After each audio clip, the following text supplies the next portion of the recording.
জম্মু কাশ্মীর এলাকায় আরও একটি পশ্চিমী ঝঞ্ঝা সক্রিয় রয়েছে।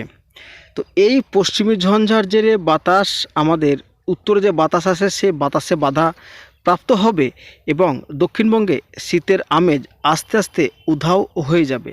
তো আগামী কাল থেকে দুপুরের পরে দক্ষিণবঙ্গের তাপমাত্রা দুপুরের পরে বলতে দুপুরের তাপমাত্রা বিশেষ করে 30 ডিগ্রি, আবার কোথাও কোথাও 31 ডিগ্রি আমরা লক্ষ্য করতে পারবো। তাই বলে কি শীত উধাও হয়ে যাবে?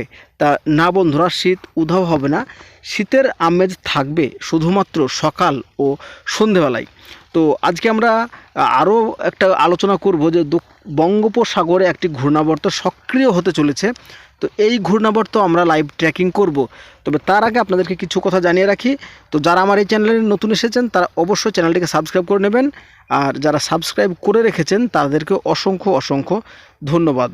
যে ঘূর্ণাবর্তটি আমরা বঙ্গোপসাগরে দেখতে পাচ্ছি, তো এই ঘূর্ণাবর্ত ক্রমশ শ্রীলঙ্কার উপর দিয়ে আমাদের দক্ষিণ ভারতের দিকে এগোবে। তবে আপনাদেরকে একটা কথা জানিয়ে রাখি, আবহাওয়া কিন্তু প্রতিনিয়ত পরিবর্তন হয়। তো দেখা গেল পরবর্তী টাইমে কিন্তু এই ঘূর্ণাবর্ত আমাদের দক্ষিণবঙ্গের দিকে মুভ করছে বা বাংলাদেশের দিকে মুভ করছে, এমনটা কিন্তু হতেই পারে। যেহেতু 21শে ফেব্রুয়ারি শনিবার, এখনও বেশ কিছুটা দেরি আছে। তো সেক্ষেত্রে কিন্তু এই ঘূর্ণাবর্ত মুখ পরিবর্তন করতে পারে। তবে এখন থেকে কিন্তু নিশ্চিতভাবে বলা যাচ্ছে না যে এই ঘূর্ণাবর্ত কোন দিকে যাবে। তবে একটা কথা নিশ্চিত, এই ঘূর্ণাবর্ত কিন্তু তৈরি হচ্ছে এবং আপনারা দেখতেও পাচ্ছেন যে শ্রীলঙ্কার উপকূলের দিকে কাছে আস্তে আস্তে কিন্তু এগিয়ে আসছে। তো এবার আমরা দেখে নেব যে আগামীকালকে দক্ষিণবঙ্গের তাপমাত্রা কত ডিগ্রি বাড়তে পারে বা কত ডিগ্রি থাকতে পারে।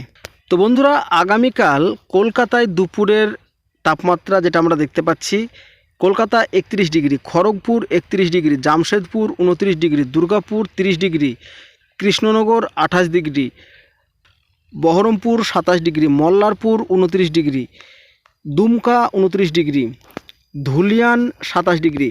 যদি আমরা উত্তরবঙ্গের বেশ কিছু অঞ্চল জুড়ে দেখি, তো Malda 27 degree, Kishanganj 26 degree,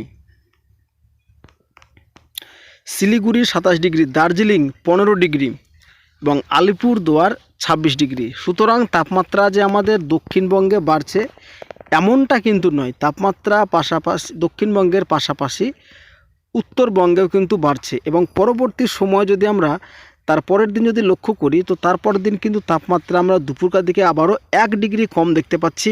Kolkata 30 degree, Krishnanagar 27 degree, Durgapur 30 degree, Kharagpur 30 degree. পাশাপাশি উপরের অঞ্চলের দিকে যদি আমরা লক্ষ্য করি এই মুহূর্তে, তবে দেখতে পাচ্ছি Karimpur 27 degree, Beldanga 27 degree, Palashi 27 degree, Salar 27 degree এবং দমকুল 27 ডিগ্রি। উত্তরবঙ্গের কাছে যদি আমরা আস্তে আস্তে এগিয়ে যাই, তো উত্তরবঙ্গের ক্ষেত্রেও দেখতে পাচ্ছি Malda 27 degree, Raiganj 26 degree, Siliguri 28 degree এবং দার্জিলিং 19 ডিগ্রি। তো বন্ধুরা, যে তাপমাত্রা উত্তরবঙ্গের পাশাপাশি দক্ষিণবঙ্গ বা দক্ষিণবঙ্গর পাশাপাশি উত্তরবঙ্গ, এইভাবে কিন্তু তাপমাত্রা বাড়ছে। তো আজকে আমরা ভিডিওটি বেশি বড় করব না, সংক্ষিপ্তভাবে শেষ করব। তবে একটা কথা আপনাদেরকে স্পষ্টভাবে জানিয়ে দিই, সকাল সন্ধেই শীতের আমেজ বজায় থাকবে আগামী 5 দিন। শুধুমাত্র দুপুরকার দিকে তাপমাত্রাটা একটু বাড়ছে। তবে ঝড় বৃষ্টি বা এমন কোনো দুর্যোগ আপাতত 5 দিন আমরা লক্ষ্য করতে পারছি না উত্তরবঙ্গ এবং দক্ষিণবঙ্গে। মোটের পর আবহাওয়া শুষ্ক থাকবে। তো বন্ধুরা, আজকের মতো এই পর্যন্ত। কেমন লাগলো অবশ্যই জানাবেন, আর চ্যানেলটি ভালো লাগলে অবশ্যই পরবর্তী আবহাওয়ার আপডেট পাওয়ার জন্য বেল আইকনটি প্রেস করে রাখবেন।